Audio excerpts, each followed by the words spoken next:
Price Lord. கர்த்தருடைய நாமம் மகிமைப்படுவதாக. இந்த காலை வேளையிலும் இந்த மார்னிங் டிவோஷன்ஸ் வீடியோ மூலமாக உங்களை பார்ப்பதில் இந்த மகிழ்ச்சி அடைகிறேன். இதற்கு முன்னாடி இருக்க வீடியோவில் இந்த ஸ்ட்ரெஸ்ஸை குறித்து பார்த்தோம். அழுத்தம் அப்படின்றது ஒரு தனிப்பட்ட மனிதனை எந்த அளவு பாதிக்கும், தன்னிடத்தில் என்ன இருக்கிறது என்பதை மறந்து எது இல்லை என்பதை அதிகமாக நமக்கு பார்க்க தோணும். அப்படி பார்க்கும்போது எல்லாமே நெகட்டிவாக தான் இருக்கும், இன்னும் அழுத்தம் அதிகமாக தான் செய்யும். ஸோ அதுக்காக ஒரு சின்ன ஆக்டிவிட்டி சொல்லியிருந்தேன். ஸோ அந்த நாளிலிருந்து இல்லை என்ற வார்த்தையை பயன்படுத்துவதற்கு பதிலாக என்னிடத்தில் என்ன இருக்கிறது, அந்த இருக்கு அப்படின்ற வார்த்தையை பயன்படுத்தணும். நான் அப்படி பயன்படுத்தணும் அப்படின்னா நம்ம இடத்துல என்ன இருக்கிறது, அதை வைத்து நம்ம என்ன செய்ய முடியும், அதை வைத்து தேவன் என்ன செய்ய சித்தமா இருக்கிறது என்பதையும் நாம் அறிந்து கொள்ள முடியும். ஸோ இன்னைக்கு நம்ம பார்க்க போறது என்னன்னா அதை குறித்து தான் தொடர்ச்சியாக பார்க்க போகிறோம். ஸோ இந்த ஸ்ட்ரெஸ் அல்லது இந்த அழுத்தம் ஒரு தனிப்பட்ட நபருக்கு வரும்பொழுது தன்னை மட்டும் அது பாதிக்காமல் தன்னை சுற்றி இருக்கிறவர்களே, அதாவது குடும்பத்தில் இருக்கிறவர்களையோ அல்லது நீங்கள் வேலை பார்த்து கொண்டிருந்தீங்க அப்படின்னா உங்க வேலை ஸ்தலத்தில் உங்க கூட சேர்ந்து வேலை பார்க்குறவங்க, அல்லது நீங்க படிச்சுட்டு இருந்தீங்கன்னா உங்க ஃப்ரெண்ட்ஸு, ஸோ உங்க ரிலேட்டிவ்ஸ், ஸோ இப்படி சுற்றி இருக்கிறவர்களை ஒரு தனிப்பட்ட நபருக்கு வருகிற அழுத்தம் இவர்களையும் பாதிக்கும். அதை நம்ம எப்படி ஓவர் கம் பண்றது அப்படின்னு கேட்டீங்கன்னா, அதை நம்ம எப்படி மேற்கொள்ளுது அப்படின்னா, ஒருத்தர் சொல்லும் போது எப்படி சொல்றாங்க, the remedy of stress is love and mercy. அதாவது அழுத்தம் அப்படின்ற ஒரு இதை மாற்றணும் அப்படின்னா அன்பும் இரக்கமும் இருந்தாலே அது முடியும் அப்படின்னு நாம் வேதாகமத்துல பார்க்கும்போது 1 கொரிந்தியர் 13ஆம் அதிகாரம். ஸோ அது அன்பு குறித்துதான ஒரு அதிகாரம் கூட சொல்லலாம். அன்பை குறித்து அநேக காரியங்கள் பவுல் அந்த அதிகாரத்தில் எழுதியிருக்கிறார். அதுல வாசிக்கும்போது நம்ம பார்க்கலாம் 4வது வசனம், அன்பு நீடிய சாந்தமும் தயவும் உள்ளது.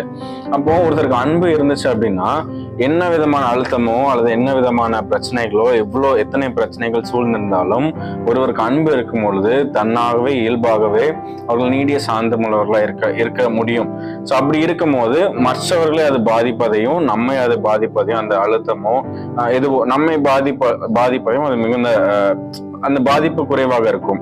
அப்புறம் சொல்லும் போது அன்புக்கு பொறாமை இல்லை, அன்பு தன்னை புகழாது, இருமாப்பாயிராது, அயோக்கியமானதை செய்யாது, தற்பொழிவை நாடாது, சினம் அடையாது, தீங்கு நினையாது, அநியாயத்தில் சந்தோஷப்படாமல் சத்தியத்தில் சந்தோஷப்படும், சகலத்தையும் தாங்கும், சகலத்தையும் விசுவாசிக்கும், நம்பும், சகலத்தையும் சகிக்கும். இதுல குறிப்பிட்ட வார்த்தைகள் என்ன எடுத்துக்கலாம் அப்படின்னா, சினம் அடையாது. இப்போ உங்களுக்கு ஒரு அழுத்தம், ஒரு பிரச்சனை, ஒரு டென்ஷனா இருக்கு அப்படின்னும் போது அது ஆட்டோமேட்டிக்கா அது வெளியில எப்படி வெளிப்படும் அப்படின்னா, ஒரு கோபமாக வெளிப்படலாம், அல்லது ஒரு ஒரு ஒரு ஒரு சண்டையாக வெளிப்படலாம், அல்லது ஒரு சோர்வாக வெளிப்படலாம். ஸோ அப்படி இருக்கும்போது உங்களோட அன்பு அப்படின்ற அந்த ஒரு விஷயம் இருந்துச்சுன்னா, அன்பு நம்மளுடைய கர்த்தராகிய இயேசு கிறிஸ்து நம்மை நேசிக்கிறார். அந்த பிரதான கட்டளையை சொல்லும் போது நீங்க முதலாவது கடவுளை நேசிக்கணும், 2வது நம்மை நாம் நேசிப்பதை போல பிறரை நேசிக்க வேண்டும். ஸோ நம்மை நாம் நேசிக்கும் பொழுது இந்த சினம் அடைகிறது, இந்த கோபம் அடைகிறது, இது எல்லாமே மாறும். ஸோ அப்படி மாறும்போது இந்த அழுத்தம் அப்படின்றது நம்மளை சுற்றி இருக்கிறவர்களே அந்த பாதிப்பை குறைக்கும். நம்ம இன்னும் ஒரு ஹாப்பியான லைஃபை நம்ம வாழலாம்.